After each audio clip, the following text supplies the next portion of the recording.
कि अगर आपकी कामयाबी से आपके दोस्तों की जिंदगी में कोई फर्क नहीं पड़ता, आपकी कामयाबी से आपके इर्द गिर्द के लोगों की जिंदगी में और आपकी फैमिली की जिंदगी में कोई फर्क नहीं पड़ता, तो आप एक नाकाम इंसान हैं। कामयाबी वो है जो सबको साथ मिलाकर आप लेकर चले।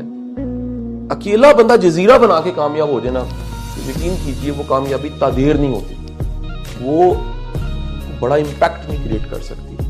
लेकिन ऐसी कामयाबी जिसमें आपने दूसरों को शामिल किया है, वो एक बड़ी कामयाबी। कि अगर आपकी कामयाबी से आपके दोस्तों की जिंदगी में कोई फर्क नहीं पड़ता, आपकी कामयाबी से आपके इर्द गिर्द के लोगों की जिंदगी में और आपकी फैमिली की जिंदगी में कोई फर्क नहीं पड़ता, तो आप एक नाकाम इंसान हैं। कामयाबी वो है जो सबको साथ मिलाकर आप लेकर चले। अकेला बंदा जजीरा बना के कामयाब हो जाए ना, तो यकीन कीजिए वो कामयाबी तादेर नहीं होती, वो बड़ा इंपैक्ट नहीं क्रिएट कर सकती।